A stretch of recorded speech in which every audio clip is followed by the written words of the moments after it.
Hey, what's up, everybody? Welcome back to the Timeless Movie Podcast, episode number 65. My name is Victor Vasquez. Thank you so much for coming back and listening.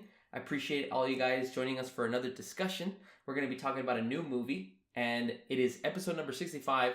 Has a lot of significance if you guys have been listening before, because every fifth episode, we're going to get a special guest.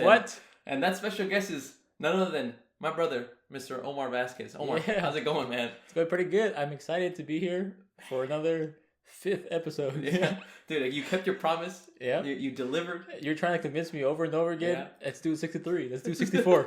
No. 65. How about 66? No. It has to. It doesn't matter what the movie is. Yeah. I don't have to like it. I don't have to dislike it. If it's a on the 5, a multiple of 5, we'll do I'm it. there.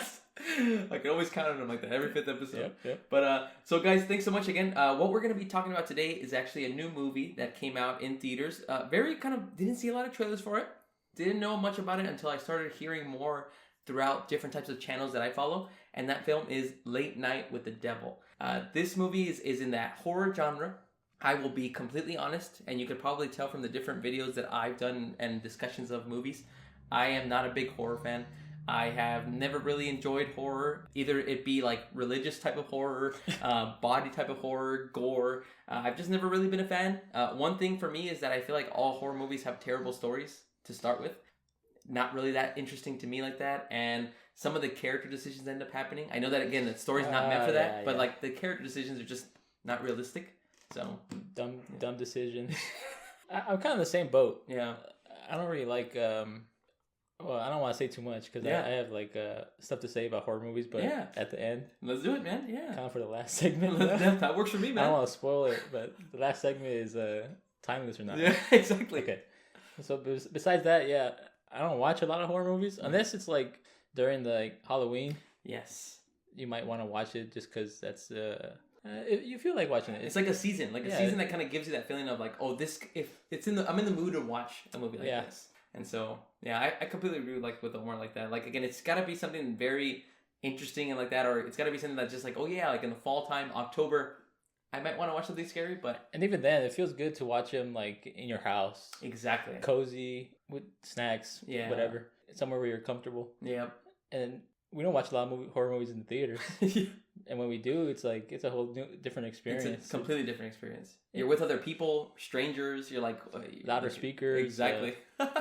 More to get caught off guard with. It's like, oh man. But again, those are just kind of, again, some of our kind of thoughts on horror movies. And so again, that's kind of what our mentality, hopefully that provides you a little bit of the background of like what me and Omar were going through maybe before we watched this movie. And I think this would be a good opportunity to kind of lean into, like, now that we've watched it, we got to check it out in theaters.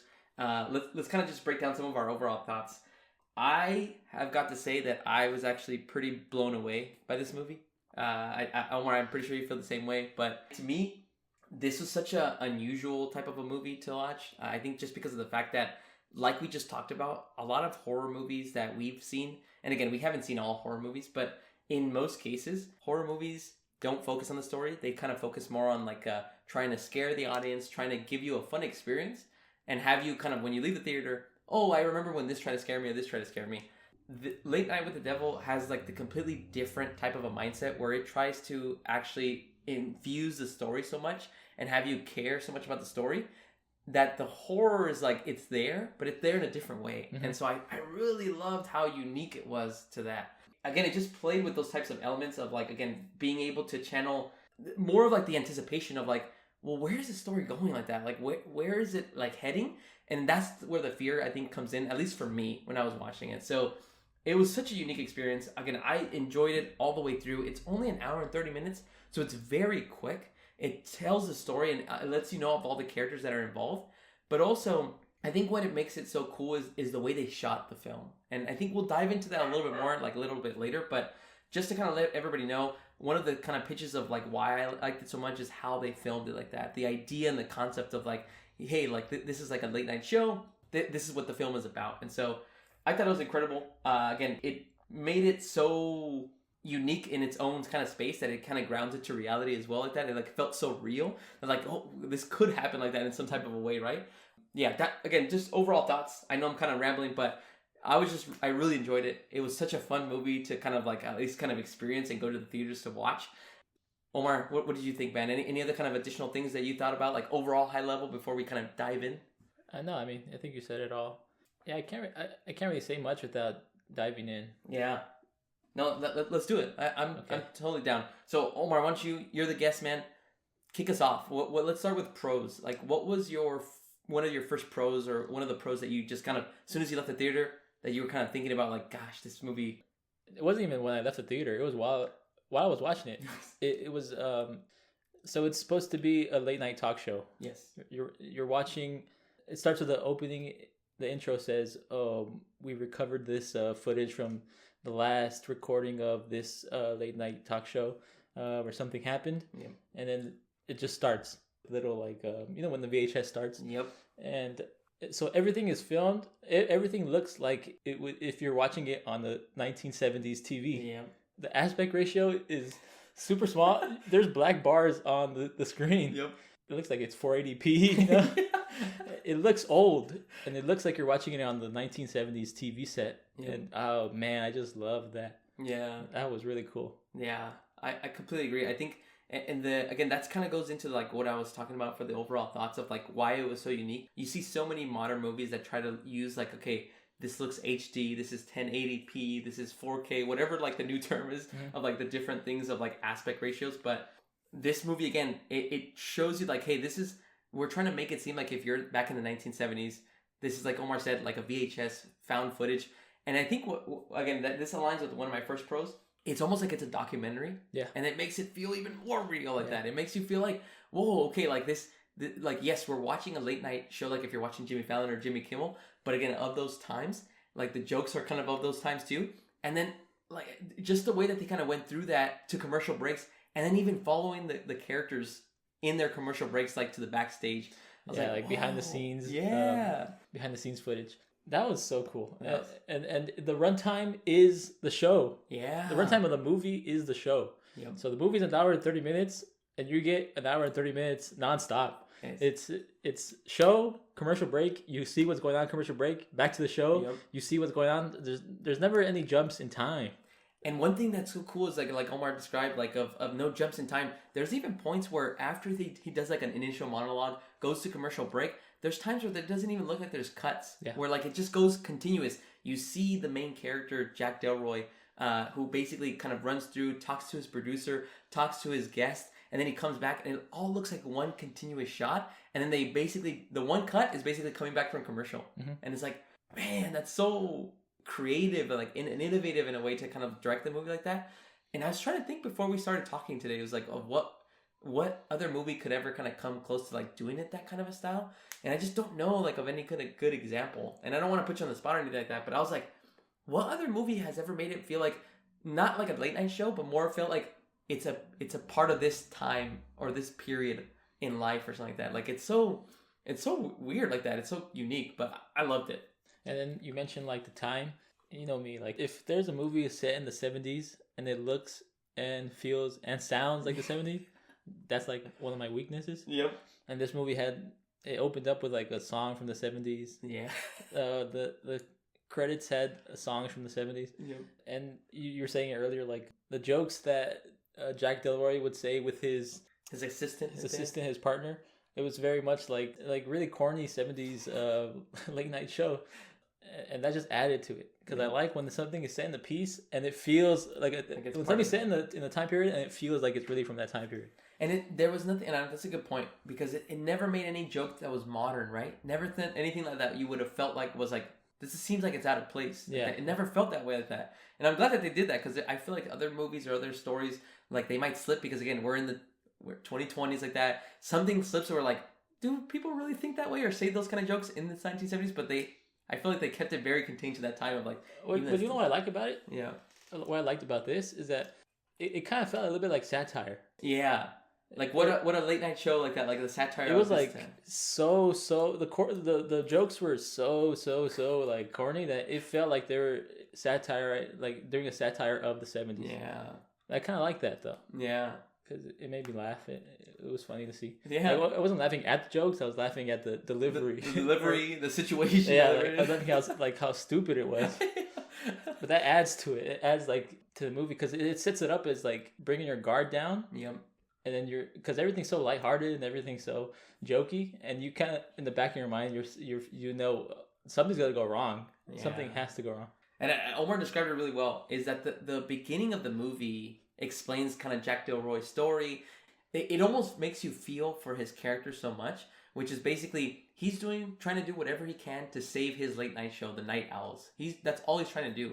And like Omar mentioned, it lets you kind of bring down your guard because you're almost kind of like sympathizing for him. I'm like, oh man, if he doesn't do good, if his show doesn't do good ratings, then he's basically out of a job. And they bring in the element of his wife who has, cancer, lung cancer. And so, again, it just adds those things where, again, at the beginning, it doesn't feel like it's a horror movie. It's just kind of giving you, like, the background of, like, this is where Jack is. This is what he has to do to basically try to survive in order to succeed in this life of, late night show business, I guess. Even though it still plants to see that something's wrong. Something, exactly. And they go, like, well, he's been spotted at Bohemian Grove. Yeah. And you're kind of like, whoa. What? And it just skips along to the story. Exactly. So it's like, it sets him up as this good guy, but it also plants the seed. Yeah. Something wrong here. This kind of leads me into one of my pros. Like, to me, how I interpret it, and let me know if you disagree as well, or my interpretation of the movie was like, look at the consequences of what happens when you try to do anything possible to succeed in life, or something like that, or like go over the top like that to the point of where you're selling your soul or your life away just to have success in this kind of a business. Right. And so that was, again, my interpretation of it. But what I love the most is that the seeds of like the horror are planted like just small little details, like Omar said, in regards to when the show is taking place on Halloween. Yeah. Okay, immediately you start thinking, okay, well, Halloween, well, like, why this day, right? Like Omar described, different seeds of like, oh, he was seen at the Grove, like that. This secret society of men that do certain things like that and different rituals. Okay, well, how come? And then they just bypass it and go back into his monologue. It's just those different types of things that, again, I love it when horror movies can do that, where, again, they know that they're trying to scare you, but in this film, they try to scare you in different ways by just planning little things and then hoping you would remember as the story would go on. Yeah. And then as you start anticipating, okay, this is just going to snowball into something disastrous in some way. I don't know. That was one of my things. Again, it's just the way they planted the certain seeds and the message of the story of again, I know that it's horror, but I love that the message was like, look what happens like that when you end up just crossing the line of like trying to do whatever it takes to succeed. Any thoughts on that, Omar, like that? Anything? I feel like a lot of our pros are probably going to intertwine in ways, but... No, I mean, you said it all. Yeah. Any other pros on your side, like apart from like the setting of it, like anything in regards to like the story itself that like really kind of popped out for you? This movie gives me Twilight Zone vibes. Yeah. And I really, really like the feeling that Twilight Zone episodes give me. Mm-hmm. Like when I watch like the old black and white Twilight Zones, yep, it gives me this like uneasy yet intrigued feeling. Yeah. Where you want to know more, but you're also like you feel something's off while you're watching the episode from start to finish, and the episode goes like in crazy directions sometimes, where it just forces you to accept that this is reality. Like this is happening in this episode. Like, it doesn't try to make you think, like, is this real? Is this fake? No, this is happening. And this movie gives me, like, very, very much the same vibes. It's like an uneasy, confused, not confused, but, like, you're kind of wondering, what is going on? Yeah, or what could happen like that. But then when the things start going down, you're kind of forced to accept that, oh, yeah, this is happening here. Yeah. And you just want to know more, you want to see more, but you also feel very uneasy. So if you like Twilight Zone, or the feelings that it gives you, I feel like this movie really, really has like a Twilight Zone feeling. Yeah, that's a great way to describe it like that. Like, again, kind of going to that pro that I mentioned about the seeds, right? Like the seeds of like those different types of horror elements that would come up. You're so intrigued as to like, okay, how is this going to end for Jack Delroy? Like when they start introducing those like types of like either elements of like the occult or elements of like, okay, this character that has the demon inside of her, like that. You start seeing all these things. And I'm like, oh man, like.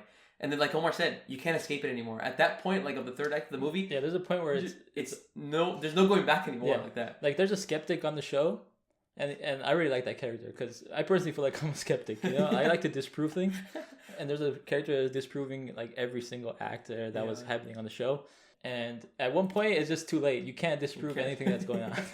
You just have to accept that this is happening. And Omar read my mind. My third pro was the skeptic. I know that other horror movies include elements of like a skeptic initially, like oh yeah, this can't be real, or like no, this can't be it. And then they eventually in those movies either die off or something happens. What I loved about this one is that they introduced him at the beginning, and he stayed throughout the whole movie, criticizing like that. Like saying this isn't real like that. Nope, don't believe this. Even asking audience members like that, like, did they survey you? Did you do this? Like that, trying to find every single excuse of how this could be fake. That character was Carmichael the Conjurer, I think. And again, I think that's probably one of the best uses of a skeptic, I think, that I've seen in a movie. Again, we haven't seen all horror movies, but to me, it made you feel, because there was a point, Omar, where he tried to do something like that, like a hypnosis, and it was so cool, and it almost made me feel like, is this all like a show? Like, is this all like kind of a game? I know that it eventually wasn't, but like a small thought in the back of my mind was like, is this whole movie just like playing a trick on us the entire time? Like, what's going to happen? But I love the use of the skeptic like that. That was such a genius way to again, and it just elevates the horror even more when it ends up becoming that, no, this is real. Is that this terror that you're seeing? There's no escaping like that. You're living it now. Yeah. And I was like, oh my goodness. Now you're gonna go on the ride. Yeah, like you're forced to now. Exactly. Yeah, and I kind of jump off this to another pro that I had. You said like the skeptic Carmichael. You said he was at one point he like does hypnosis. Yep. One pro I have with the movies is that since this is like supposed to be a late night talk show that was shown to anybody watching at home, there's a lot of interactivity with the characters and the audience at home, which is us. Yeah. And that was one of my pros. Like sometimes they'll talk to the camera. Sometimes they'll be like, if Carmichael once at one point in the movie he hypnotizes the audience and us. Yep. He holds the thing up and then we're technically hypnotized. Exactly. And then something happens and that didn't really happen because we were all under hypnosis. That was cool. That was a good part. Like it reminds me of like a ride at Universal Studios where this is gonna be a horrible example because I hate the ride, but the Minions, or like, oh, we turned you into Minions, and now let's go on this ride. Obviously, we didn't turn into Minions, but it's fun to play along. You suspend your disbelief of like, okay, in that moment of the ride, you are a minion like that. That's what this movie did. Yeah, that's a great way to describe it like that. Ms. Rome, any other pros on your side that you have to call out? You said it even better than I could about the footage and how they shot it as a late night show. We talked about, again, for me, the focus on Jack and his message of like what he does in order to succeed, as well as like the little planted seeds of fear that end up coming out of horror. The skeptic Carmichael, I think, was one of the best things that I saw, like of like just having both sides and balancing it really well like that, where you're like, you don't know where it's going to land until the third act. And it's like you said, it feels like the Twilight Zone. You're in for the ride now. There's no way that you're turning back like that. So anything else for you that you want to maybe call out for pros before we maybe jump into cons? Did you notice like when Jack Delroy, when they were going to commercial break, he kind of stayed in that character of Jack Delroy in the beginning. As the commercial breaks went along the movie, he got a little more crazier and crazier, or a little more angsty, a little...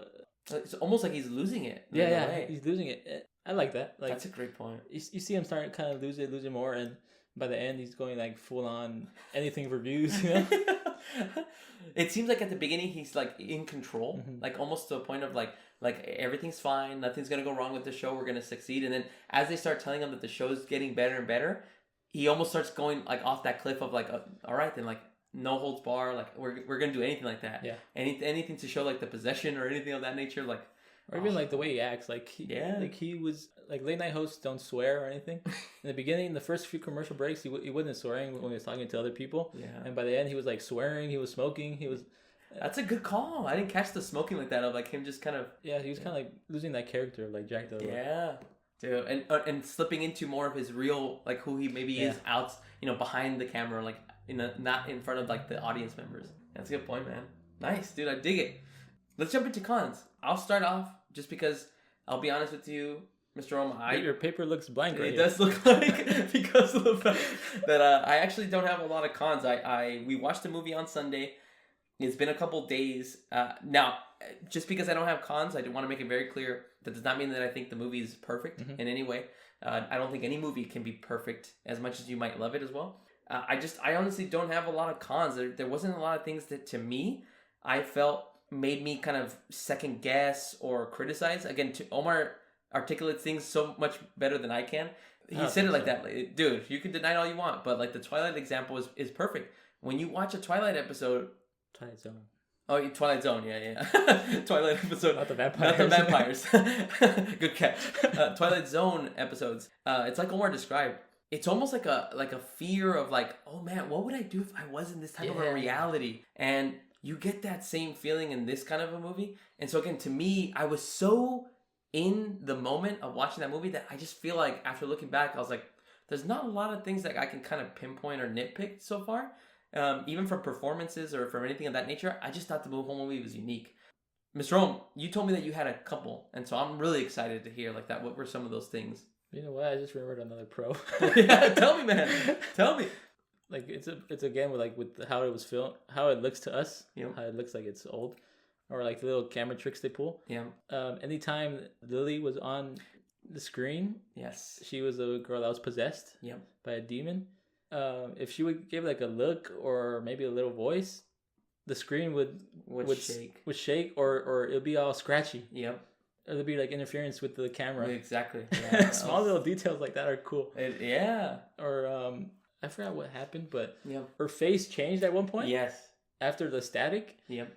And little tricks like that are really unique and creative. And you know why it works so effectively is that you only see it for a split second, but your mind thinks like it can remember, and then your mind starts making the visual of like, what did that face look like that? What was there when the static kind of stopped, and you see like a face in the background, and your mind is trying to like almost like replicate that image, even though you clearly could not catch it. And it's like that kind of fears like and since it's like a late night show, they can't go back and watch it. It just goes on.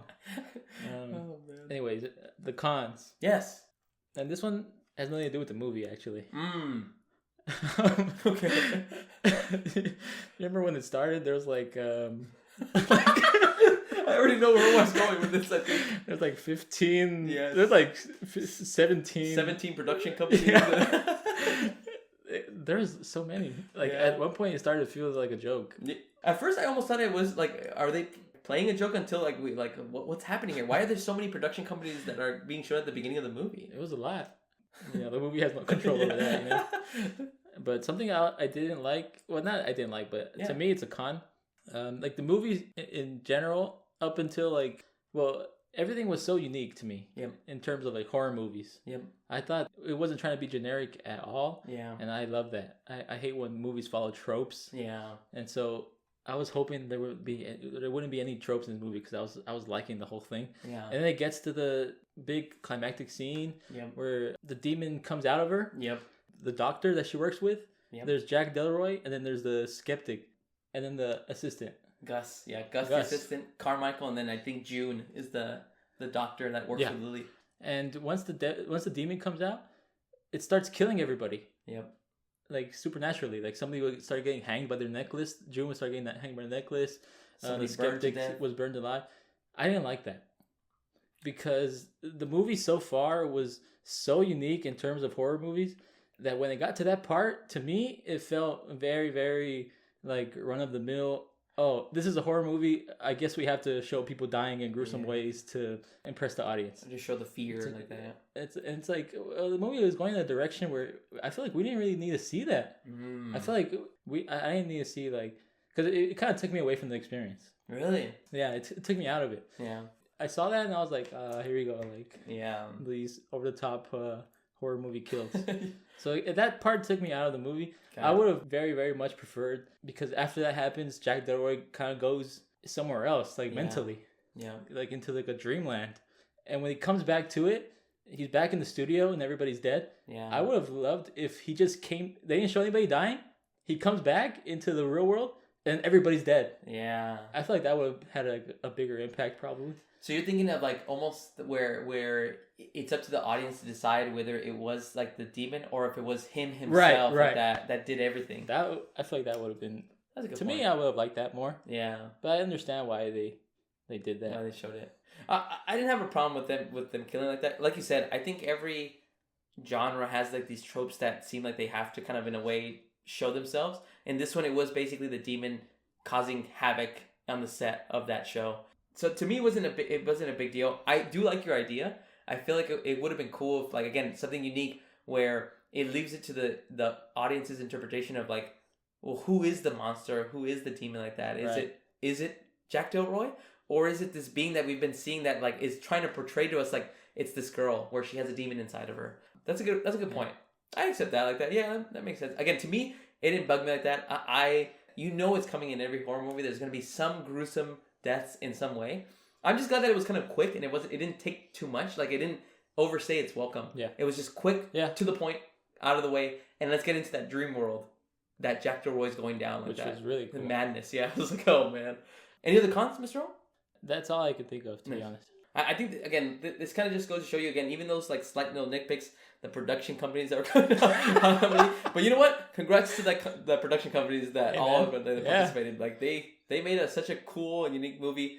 Mr. Rom, I don't know how you feel. I would personally recommend everybody go watch this movie in theaters. I would too. I think in theaters it adds a little bit more to that kind of a feeling of experience like Omar was talking about, of like, again, it's dark, the speakers are there. But again, it's not meant for like jump scares. There's no jump scares that are going to scare you. It's more of like I keep going back to the Twilight Zone feeling of like, it just feels wrong. Yeah, it feels doesn't feel eerie right. like that. Like, and I think that's what makes this movie so cool. It's like, just imagine you're watching this late night show at your home, and let's say it's your favorite show. You know, you're supposed to feel good when you watch the show. And then just imagine all this stuff going down, and it won't make you feel right. It'll make you feel like scared. Exactly. Well, again, that's recommendations from us, guys. Again, definitely go check it out. Even if you're not a horror fan, I'd still recommend it if you wanted to check it out. If it's just not your thing, if you don't want to be scared, that's fine. I think this is more of like a psychological type of a scary movie. But again, I definitely recommend it. Well, guys, I think this is a great opportunity for us to kind of jump into a couple more details before we decide whether it's timeless or not for me and Mr.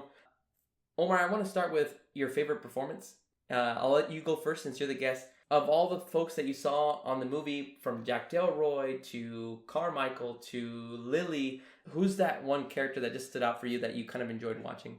I think we might have the same answer. Jack Delroy. Yep. I think I've seen this guy everywhere. I've seen him in so many movies. And I'll call it out, David Delsmachian. I'm pretty sure I mispronounced his last name, but go ahead, Omar. But I personally think, I don't know if I've seen him in any other lead. Dude, I think he killed it. He did. I think he did really, really good. And I think what made his performance so good is like Omar described it, just showing him of like what is he willing to do, like, and what was at stake for him, and just how you see him kind of just go down the rabbit hole of something that's super dangerous like that. And so you just see him like eventually lose his mind in a way. Yeah. And like again, you see that in the different ways of how he acts. Again, how he's acting like the show host, and then when he's on commercial break and goes behind the scenes, he becomes the real Jack Delroy like that, serious like that, just focusing on like what numbers does he have to hit to succeed. And so his performance was, I think, to me, just again so good. Yeah. Honorable mention for me is Carmichael. The actor's name is Ian Bliss. He played again the Skeptic. I thought he did so good in this movie again, just because he played off of Jack Delroy. Of again, Jack wanted to believe. He wanted all the audience to believe, and Carmichael again was the one that was like, nope, I don't believe this. How does this work? Why did the chair lift like that? He was just trying to find every single thing to kind of downplay that possession. And I really love that. But I'd give him an honorable mention just because I thought he did really good too. I'd give an honorable mention to Gus. Yeah, Gus is good too. Kind of like this clueless. It really, really reminded me of. It's like a typical like a sidekick. Yeah, sidekick on most of the late night shows. Yeah. You kind of like butt of the joke sometimes. Yeah. I really like that type of character. It's funny. And the actor's name, Reese Alteri, I think.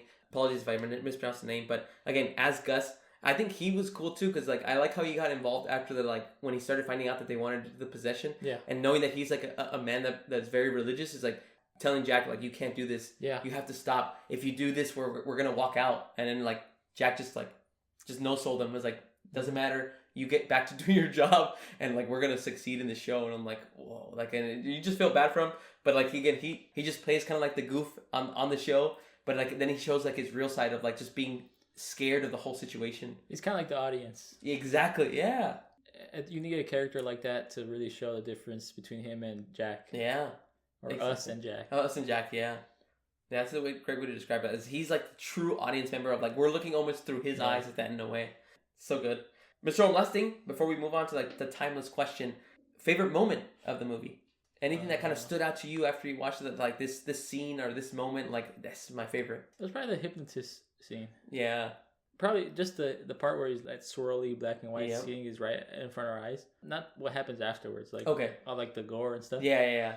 It's just that scene of like setting up that you're getting hypnotized. Yeah, you're about to be hypnotized. Yeah. Or then afterwards rewatching the tape and then seeing the truth.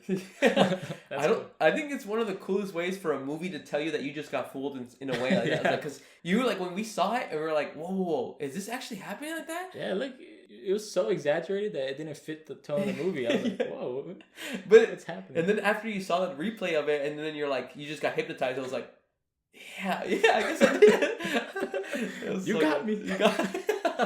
Oh man, yeah, I agree with Omar. That hypnosis scene I think was so cool. Again, I think it just landed so well with me. I was like, wow, they really, again, something unique that I have not seen in another movie where it kind of bamboozles you in that way. To me, Omar, the only other thing that I can call out as my favorite moment is the ending.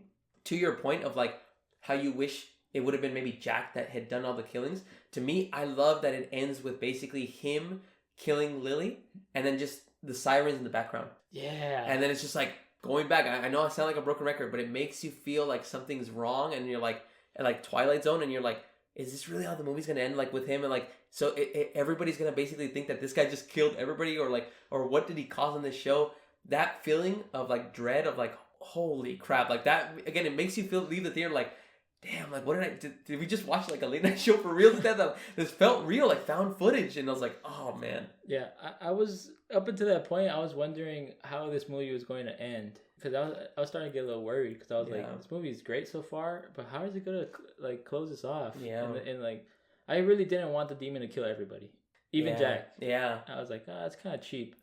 That I think I completely would agree, and that probably would have been a con if it would have. I feel like that would have fallen into like a bigger trope of like, the demon is indestructible, have it kill everything like that. I was like, oh no, come on now. So the way they ended it, I think, was perfect in my opinion. It was really good. Good movie. Well, guys, those are our pros, our cons, our overall thoughts of the movie. Let us know down below in the comments what you thought of Late Night with the Devil.